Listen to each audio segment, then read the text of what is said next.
سہولیاتیں فراہم کرنی ہیں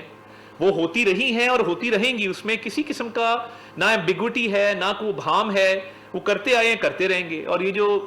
بانیوں، بہت سارے تحریک انصاف کے بانیوں میں سے ایک بانی ہیں، ہم نے ہمیشہ کوشش کی کہ یہ سیاست اس چیز میں نہ آئے، اور کورٹ نے بھی یہ کہا، ایون ملاقات کے حوالے سے، ملاقات پہلے ہوتی رہی، آپ کو یاد ہوگا کہ عظما خان صاحبہ کی ملاقات ہوئی، ہم یہ کہتے رہے کہ سیاست نہ کریں، سیاسی بیان بازی نہ کریں، کورٹ نے بھی یہ قدغن لگائی کہ سیاست نہ کریں۔ تو صحت کا معاملہ سیاست سے الگ رہنا چاہیے، اور حکومت جو ہے وہ اپنی ذمہ داری نبھاتی رہے گی جو نبھا رہی ہے۔ تو میں طلال صاحب کو ریکویسٹ کروں گا مزید اس پہ روشنی ڈالیں۔ بہت شکریہ جی۔ سب سے پہلی بات تو یہ ہے کہ ہم نے پہلے دن سے کہا تھا کہ جس ادارے کا کام ہے اسی نے یہ کرنا ہے، کسی آرم ٹوئسٹنگ سے، کسی دھمکی سے، ڈکٹیٹ کرنے سے، سڑک بلاک کرنے سے، جلسہ رکھنے سے، حملہ کرنے سے نہ ملاقات ہوگی نہ کچھ اور ہوگا، اور آخر کار وہی ہوا۔ ہم نے بالکل، حکومت کا موقف بڑا کلیئر تھا کہ جیل حکام جیل مینول کے تحت یا پھر عدالت اس بات کا تعین کر سکتی ہے کہ ملاقات کب اور ہونی چاہیے اور کب نہیں ہونی چاہیے۔ وہی ہوا۔ یہ وہی عدالتیں ہیں جنہوں نے 26ویں اور 27ویں ترمیم کا حلف اٹھایا ہوا ہے۔ یہ وہی جج صاحبان ہیں جن کی سلیکشن کی جب میٹنگز ہوئیں جوڈیشل کونسل کی تو اس میں پی ٹی آئی نے بائیک آؤٹ کر کے جو گفتگو کی وہ سب کے سامنے، نہ عدالت کو مانتے ہیں، نہ جج کو مانتے ہیں، نہ پارلیمنٹ کو مانتے ہیں۔ اسی پارلیمنٹ کی گئی ترامیم اور اس سے بننے والی عدالت اور اس میں لگنے والے جج صاحبان جو کہ 26ویں 27ویں ترمیم کا جنہوں نے حلف اٹھایا، آج انہی کے فیصلوں کو کہہ رہے ہیں روشنی کی کرن ہے، انصاف کا بول بالا ہے، وکٹری کے نشان بنا رہے ہیں، مٹھائی بانٹ رہے ہیں اور کہہ رہے ہیں سب کچھ بہت اچھا ہے۔ یہ اتنے چھوٹی سی ایک فیصلے پہ جو کہ ہم سمجھتے ہیں کہ ہر قیدی کا حق ہے، ہر پرزنر کا حق ہے کہ اس کو علاج اور اس کو رہنے کی صحیح سہولت ملنی چاہیے، یہ اس پر ان کا۔ اس کے بعد یہ بار بار دیکھیے، ابھی طارق صاحب نے کہا کہ ہماری قیادت تو نہیں کرتی اس پر ڈسکشن کی ان کی بیماری پر، اور آپ کو یاد ہے کہ دن رات ان کے سپوکس پرسن ہمارے قائدین کی رپورٹیں لہرا کے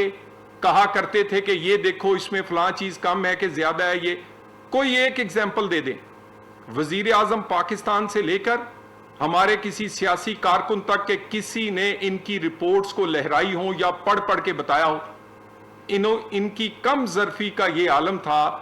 کہ بیگم کلثوم نواز کو دیکھنے کے لیے کہ وہ بیمار ہیں اور ہسپتال میں داخل ہیں، وہاں بغیر اجازت کے گھس گئے تھے ویڈیو بنانے۔ ہماری قیادت ظرف رکھتی ہے، کردار رکھتی ہے، کسی رپورٹ کسی چیز پر بحث نہ کی ہے نہ کریں گے۔ انہوں نے کیا کیا تھا؟ ان کے سپوکس پرسن نے پریس کانفرنسیں کی، انہوں نے ہر جگہ اسے ڈسکس کیا، کیبنٹ میں ڈسکس کیا، اور پھر اس جس کو آج ریلیف ملا ہے، جس قیدی کو، اس نے اپنے ڈاکٹرز بھیجے، جن ڈاکٹرز نے میاں نواز شریف کی رپورٹ بنائی ان کو اٹھایا گیا، ان کو انٹیروگیٹ کیا گیا، ان کے اکاؤنٹ دیکھے گئے، ان پر تشدد کیا گیا کہ کہیں اس نے غلط تو نہیں بنائی، اور ان کے اپنے ڈاکٹرز نے جب کہا، اور اس کے بعد کیبنٹ میں پھر یہ ٹھٹھا لگاتے ہیں، پھر بیماری کو ایک کمزوری سمجھ کے اس پہ سیاست کرنا، یہ نہ ہماری قیادت کا ظرف ہے اور نہ ہمارے کارکنوں کا۔ اس کے بعد ایک اور اہم بات جو عدالت نے بڑے نمایاں انداز میں کہی، ان کا کردار دیکھتے ہوئے، ان کا سیاسی کنڈکٹ دیکھتے ہوئے کہ آپ سیاست نہیں کریں گے، نہیں تو عدالت کو کہنے کی کیا ضرورت تھی؟ انہیں پتا تھا کہ یہ کریں گے، انہیں پتا تھا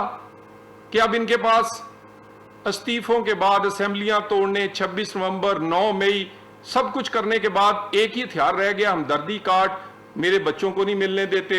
اور میری بیماری ہماری جان کو خطرہ ہے۔ انہوں نے کہا آپ سیاست نہیں کریں گے، اور پھر مجھے بتائیں آپ کون سیاست کر رہا ہے؟ این آر او سے کون جوڑ رہا ہے اس کل کے فیصلے کو؟ اس فیصلے کو ان جج صاحبان کا شکریہ ادا کرنے کی بجائے این آر او سے جوڑ رہے ہیں، غلط فہمی میں ہے۔ یہ کبھی خود ہی کہانیاں بناتے ہیں، پہلے ہسپتال جائے گا، پھر بنی گالا جائے گا، پھر نتھیا گلی جائے گا، پھر پتہ نہیں کہاں جائے گا، یہ واپس وہاں ہی جائے گا جہاں سے آیا ہے۔ کیونکہ الحمدللہ اگر آپ رپورٹس ملاحظہ کریں جو پیش کی گئی ہیں، میں اس پہ بات نہیں کرتا، لیکن میرا خیال ہے پاکستان کے ہر جوان کی رپورٹیں اسی طرح کی،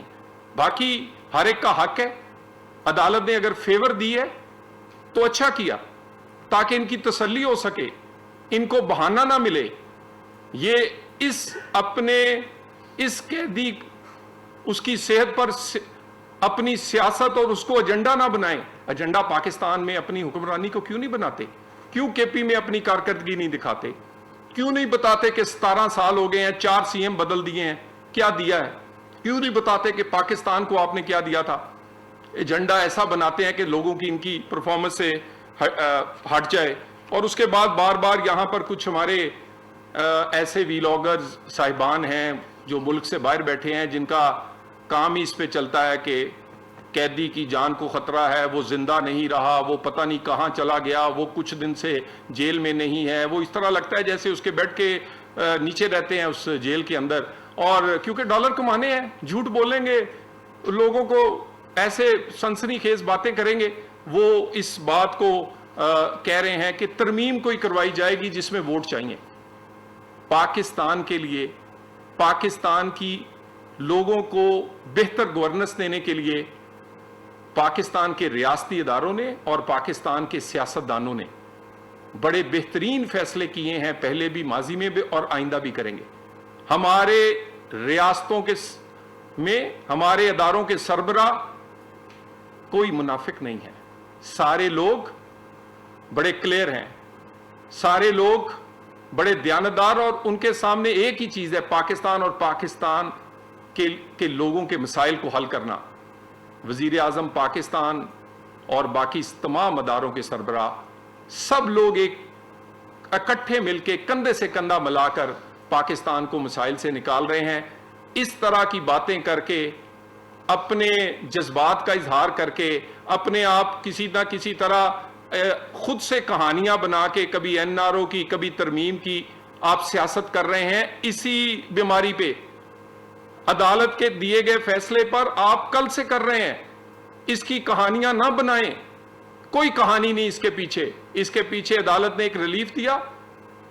اس پہ سارے لوگ سمجھتے ہیں کہ وہ دینے کا اختیار رکھتی ہے اور کسی کو اعتراض نہیں۔ اور دوسری بات، سیاست آپ کہتے ہیں ہم کرتے نہیں ہیں، یہ کہانیاں بنانی بھی چھوڑ دیں۔ یہاں سب کچھ الحمدللہ ٹھیک ہے، اور یہ بہت دیر اسی طرح ہی آپ کو ٹھیک چلتا ہوا نظر آئے گا۔ اور جس طرح طلال صاحب نے کہا کہ یہ جس طریقے سے ایک تاثر قائم کرنے کی کوشش کر رہے ہیں، ان کی خواہش تو ضرور ہو سکتی ہے